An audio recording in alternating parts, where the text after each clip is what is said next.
Chapter 12. The Coal Mine. Once again, Joe's feet felt the familiar friendship of the road. He walked north.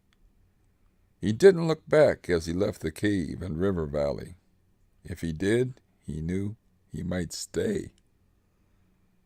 2 trees continued across the beautiful land. Occasionally he came to a town, but skirted around, not wanting to leave his woods. Now and then he would stop at some isolated farm and ask directions.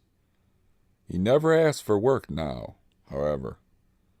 2 trees lived off the land and the provisions he carried. The wooded country was largely unsettled, and when night came, it was easy to find a good campsite. Joe hoped that the destination would be as good as the journey. Sometimes he saw other people along the way, but he instinctively avoided them. As when he left Hunter Island, he shunned any contact with these white people. Joe often wondered why he did this. He now spoke their language passably. He had worked with them. He understood their motives to some degree. But only the need for direction sometimes forced him to seek them out. 2 trees would sit in the early summer heat to rest and think. He had met both good and bad among them. He certainly did not hate them. Some had even been kind to him. Why did he feel apart? Why, when he thought of it, was the white man always them? The old man paused to rest and catch his breath. I asked if there was anything he wanted, anything I could do. He silently shook his head. The sun had moved to an open patch between the branches, and from where I sat, his head was silhouetted against the sharp glare of winter. All details were lost as bright light streamed past his face, and the effect has always stayed, almost photographically, in my memory. As he gazed motionless into the flames, I noted the profile of my friend. Burnished by the light as it was, it might have belonged to a young man or an old man, or it could have been carved in stone. It wasn't Oriental or Caucasian. It wasn't Negroid. It was something I can only call other. As the profile was presented to me that day, I noticed all the things about it that had escaped my eyes before. I began to have some inkling of what Joe was trying or struggling to make me understand. He hadn't known the words to say, but his message was one of cultural difference. He was trying to describe, in simple terms, how an old and dying culture meets one that is vibrant and just beginning to live. The Stone Age man came too quickly into the 20th century. Although he had spent those few years in association with civilization, it had been a very peripheral joining. Joe had been an outsider during all those years. The man, like the boy, had never had a chance. These white Americans could accept the relatively familiar Irish, German, Swede, Italian, Chinese, black man. These were concepts the European immigrants understood. Different customs and accents were a part of this melting pot nation. But a true American conjured up many images. The great Indian wars of the Southwest were not yet history. The Little Bighorn and scalp-taking, war paint, and Geronimo had all become a part of the new nation's vocabulary. The eastern part of the nation had only been safe for settlers for a little while in the 1850s. Joe told me that day, with no apologies, that he would always think of the Americans as them. It took me many years, but I think I finally understand. He had spent a great deal of time and effort trying to clarify these ideas for a mind too young to grasp them. I wanted to hear more. I thought I might understand the notions of other and them. if he spoke of it longer, but the effort had weakened the ancient Indian. He seemed almost irritated as he waved me to silence. "The story is long," he said, "and you will only hear it if you listen." But then he smiled. I was sad to see the smile, because I could tell that it, like the anger, only covered his own pain. Joe went on, once again a young man in a distant place.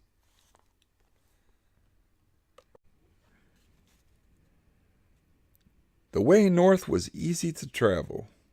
It was summer, and food was available for one who knew how to find it. Some days the Indian would only walk a mile or less, stopped by some special thing. A clear pond called for a swim, a berry patch for a meal. It was easy to go slowly. Joe was moving toward the mines, but going slower as he got closer.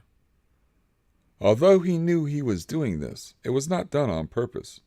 It just became easier, day by day, to find special things that could delay him. But one day, he asked at a farm and was told a mining company had begun operations recently, less than 1 day's walk to the north. Joe's summer of meadows and berries was about to end. With the destination so near, Joe overcame his hesitation. He walked briskly, and near dusk he was in sight of the pits. 2 trees hung back in the thick woods surrounding the coal mines and watched. His first impression was that everything was very dirty. Dust covered the rocks and even the tree leaves. There were 3 buildings. One was small, and a sign hung over the door. The sign was the only object Joe could see that wasn't a dingy gray color. It, at least, was white. Joe blinked. The tiny sign gave little relief to this monotone landscape. He looked at the 2 other structures. They were both long, low, and uniformly gray. 2 trees noticed the wagon wheel ruts in the mud around the buildings. They seemed to lead from the mouth of a cave in one large hill to a road that led over another hill and away from the mines. From his vantage, he noted that even the water in the wheel tracks looked gray or possibly black. Joe felt it was too late in the day to enter the camp and ask for work, so he knelt in the lengthening shadows and kept watching. Just before it became too dark to see, he noticed motion near the cave. A man came out and stood pounding dust from his clothes. When he looked up, Joe saw that his face was the same gray color as everything else. Soon another man came out of the cave, then another. Eventually a large group had come out into the gathering gloom of dusk. He could hear them talking and laughing as they shook off the dust of the mine. They all drifted slowly into one of the long buildings. The Indian saw lights wink on and flicker weakly through grimy windows. Later, 2 trees heard a yell and watched the men file out of the one long building into the other. Soon, laughs and the clanging sounds of pots and pans told him they were eating. This appealed to Joe 2 Trees. A place where all sat together to eat and tell tales of the day could not be a bad place. This, after all, had been the Indian custom too. Joe pulled his bearskin around Red's shoulders to ward off the creeping chill of early autumn. He ate dried food from his pouch and thought about the things he might see the next day. Shortly, only Night Eyes watched. Bat, owl, raccoon were awake, but Joe slept soundly. He had reached the place the duck hunter had spoken about. Long before the sun began to cast its feeble, false dawn light, Joe was already up. He rose quickly and sought out a small creek that he had crossed the day before.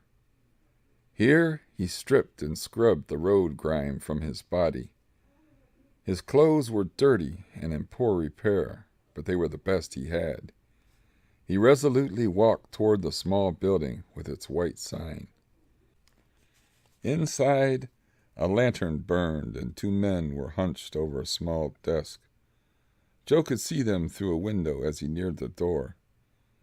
He knocked, and one of the men turned toward the door. It opened, and Joe was impaled upon a stare that lasted many seconds. The man looked him over, toe to head, several times, his eyes coming to rest on Joe's face. At length he growled, asking what Joe was doing there. The man's fierce attitude and nasty voice made Joe unsure for a moment. He almost turned and left, but he had come so far. He found his voice and stated his purpose. "I look for work." The man laughed. He pointed to an object mounted on the wall above the desk and asked if Joe recognized it. Joe said, "It is knife." The man grinned and answered, "No, it is saber." He explained that this very saber had killed many Comanches and Apaches over the years. He told Joe that he had been a cavalry officer for many years and had only recently retired and come east. Joe must have been quite baffled. He had never heard of a Comanche or an Apache. They were just strange-sounding names to the Indian. He looked again at the long saber. The rising sun, shining redly through the trees, glittered cold light off the polished steel. The Indian shivered involuntarily. The boss, for Joe now saw that he was this, continued. He said he would as soon hire a redskin as a nigger, because both had weak minds and strong backs. He glowered at Joe as he informed the Indian that he would happily kill him if he was ever given an excuse. Then he asked if Joe still wanted to work in the mines. Two Trees was about to refuse, but, he thought, he had fought for all that was his. True, that wasn't very much, but he had never retreated from any fight.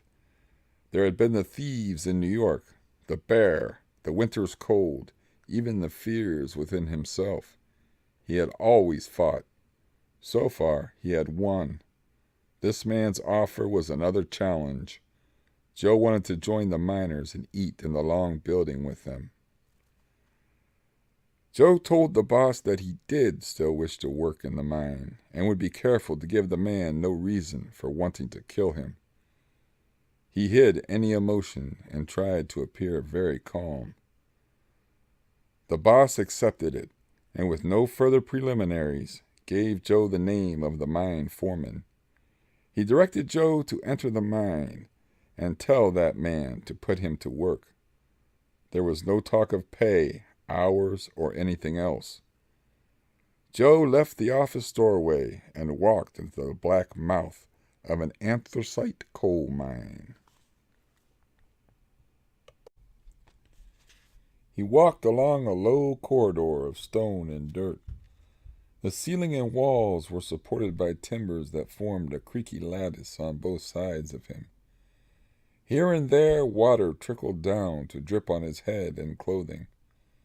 At intervals, the yellow glow of lanterns lit the way. Between the pools of light stood gulfs of unthinkable black. Joe was reminded of the winter in the buried wigwam. But this darkness was different. It was windless but chilled, black but separated by tiny islands of light. The darkness was so deep as to be less a lack of light than a thing unto itself. He felt it as he walked from oasis to dull oasis. It settled in his hair and entered his body as he breathed. Two Trees could hear noises somewhere ahead, so he went on. He sensed that the long tunnel had begun to slant downward into the earth. Remembering old Algonquin stories about the evil spirits in caves within the earth, Two Trees shifted his bearskin burden and placed one hand on the handle of the flint knife inside his shirt. He didn't turn back, as all his instinct demanded. He went on, committed. The man-made cave took a sudden turn to the left, and Joe saw men. One stood under a lantern and issued orders to others, who then scurried off into the murk. Joe walked bravely into the little circle of light. He spoke the words the boss had told him. Very quickly he found himself swinging a pickaxe near a man he could hardly see. The man sang a monotonous song in deep, husky tones, almost to himself. The work and singing went on and on. Periodically, a dull explosion sounded nearby. The ground would quiver, and soon after, fine dust would drift into Joe's eyes and mouth. At last, Joe spoke. He asked the other miner what the noise was. Blasting in an attached shaft, he was told. Several more times during the sunless day, Joe tried to make conversation. He was answered, but no more. The singing seemed endless, but talk was brief. Joe didn't know if the rebuff was meant or only imagined. He continued smashing his pick into the rock in front of him. Sometimes he had to work kneeling down. When he had chopped out a certain amount of rock, other men would come with shovels and load it into carts.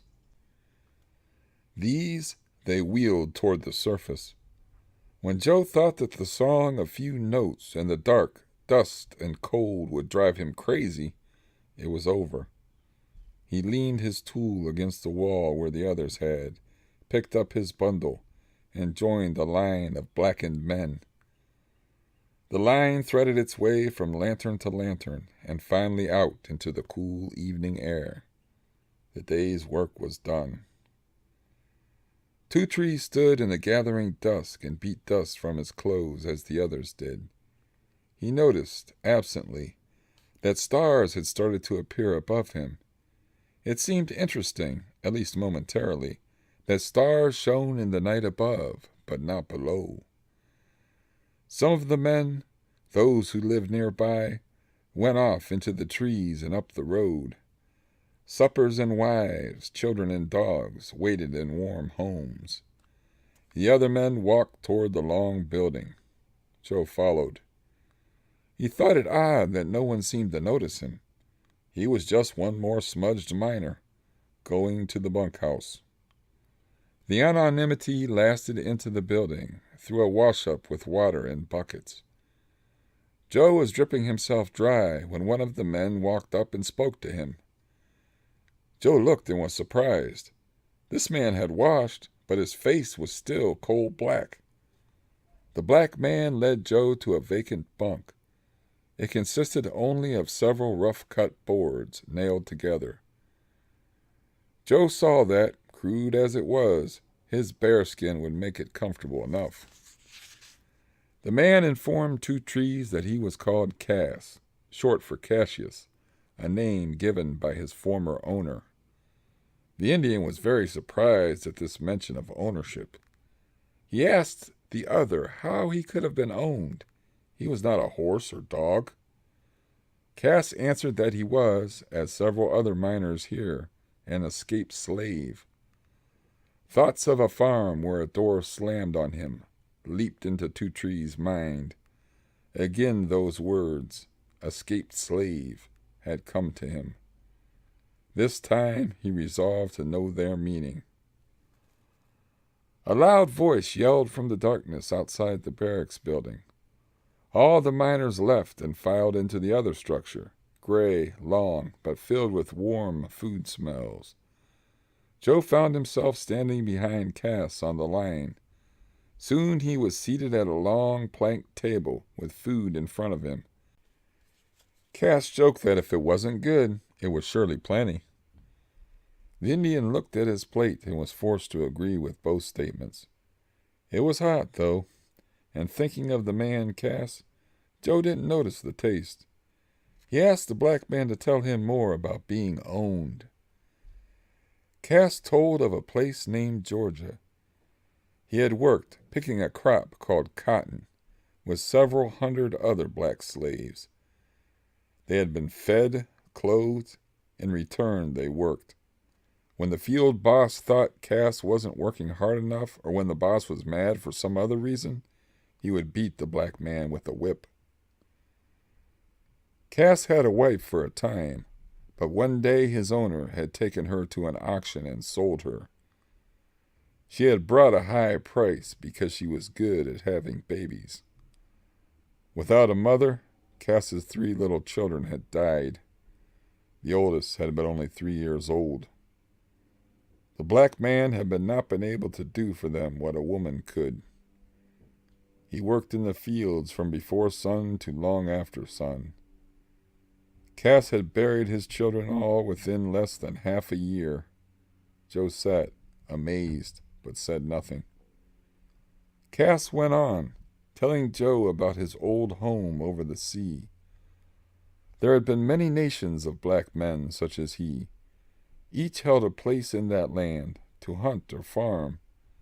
There were tribes and chiefs, medicine men and gods.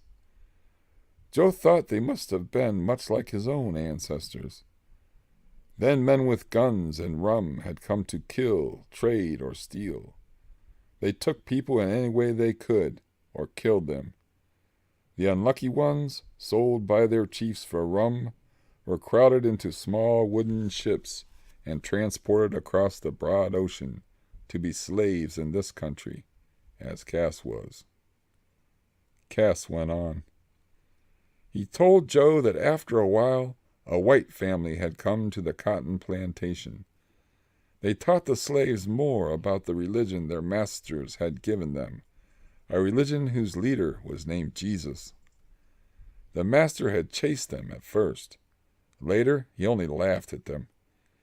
He saw that they presented no threat to his business and allowed them to come when they pleased. But the family had been a threat indeed. They told the slaves of a country called Canada. There, they said, slavery was not permitted, and all men were equal in the sight of God. If the slaves could get away, they could go to this country. Helpful white people would shelter them and send them on to the next stop. That, said Cass, was how he had escaped. They called this chain of havens the Underground Railway. The railway had not gotten Cass as far as Canada, though. Here, in Pennsylvania, he had been stopped. At each previous station or stop along his route, Cass had been told of the next place to go. When he reached the mine, he had heard nothing else. This was the case with the other blacks here, too. They had gone this far, but here they stayed. It wasn't their choice. They worked and were fed, but most thought it would be better to go on. True, no one beat them here, but in the cotton fields the work hadn't been this hard either. Here, men died in mine accidents. Their numbers were constant, however, since new slaves seemed to escape to the north regularly. This mine, however, was where the Underground Railway ended for them. The older workers also knew of blacks who had been ordered into the office and never returned. Some even spoke of having seen the shiny saber come down from the wall. They only said these things in whispers. It was a well-known and carefully observed fact among the blacks that no one ever questioned the boss. No one ever watched too closely or noticed various happenings. Doing this could bring the dreaded order to report to the office.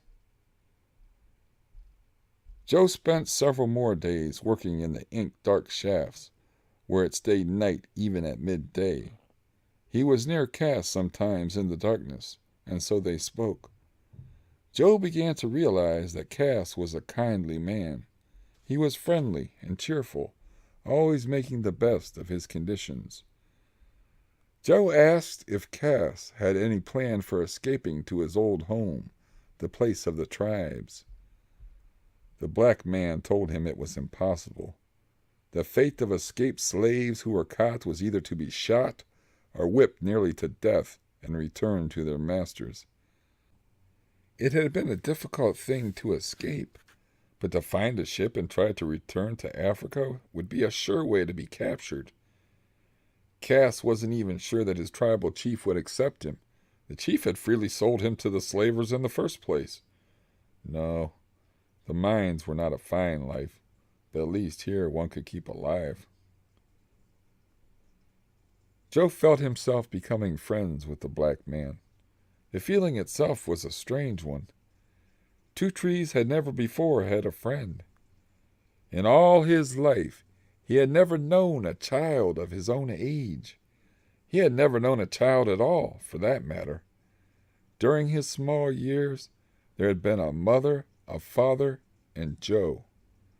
When the parents had gone, he knew sorrow, but the loss had been somehow different. Joe had not had other relatives, an uncle, a brother, a grandfather, to talk to and console him. Until the age of 15, he had not heard a human voice except his parents. When the parents had died, first the man and then the woman, Joe had no one. The sound of a voice became an alien thing, a thing to fear. After he left Hunter Island, Joe met farmers, hunters, bosses, and others, but none had ever been really a friend. Cass was becoming that. Joe didn't know of the word friend, but the feeling of gladness that had begun to come into his life was teaching him. During those first days, Two Trees listened to the black man very carefully. The stories made a deep, biting impression. When he thought of the ships, the beatings, the cotton fields, Joe felt revulsion. If before he had regarded these Americans only as others, now he was fast coming to see them differently. An element of horror was starting to intertwine itself within his conception of the white race. The Indian thought back to his time in New York. He remembered Tony, the shopkeeper. That man had been kind and good. He had done what he could to help the young boy. He had given much. Why, he wondered, had Tony not elicited these strange new feelings? Joe considered the matter while he swung a pickaxe deep inside the earth. At length an answer began to form in his mind. It never found words. It was never expressed, but after a time, Two Trees knew that Cass, unlike Tony, could not read the talking words. As a shopkeeper, Tony had been one of the white man's creatures. Like dog, pig, cow, horse, Tony had been part of their world. This was the world that Cass, subservient though he was, would never join voluntarily. Cass, like Joe, would accept their food, work, shelter, but never give over the thing that dwelt within him. There was a fierce, nearly animal part to both men that would never, could never, be tamed. Joe realized this. Like the bearskin, these things were, Joe knew, matters of the spirit. Life at the mine began to form a routine. As the days went by, wake, work, eat, sleep became the new pattern of Joe's life. Days of rest from work were very infrequent. They were based solely on the needs of the mine. The needs or wants of the workers played no part. On the first day off, Joe had been resting in the barracks, talking to Cass. A white miner came in and told Joe that he was ordered to the office by the boss. Cass was very frightened for Joe, but knew there was little he could do. The black man suggested that Joe might run away, back to the woods. Joe thought for a moment, but decided he would not. That thing within him, that animal part, would not allow it. Trying very hard to seem brave, Joe started toward the office. Before he reached to knock on the door, Joe's hand went to the hilt of the stone knife. Reassured by the feel of it, he knocked. The boss opened the door and stared coldly at Joe. It was almost as if time had run backward to their first meeting. After many unsettling seconds had passed, the white man curtly ordered Joe to take down the sign that hung over the door. Joe did, and the man asked if it was clean. He responded that it seemed so. The boss said he was wrong. The miner whose job it was to clean the sign each day had died, and dust accumulated. Now, said the boss, the job belonged to Joe. Each morning, before work at the mine, Joe was to take the white sign down from its hooks and wash it. The man replied that it had better be good enough.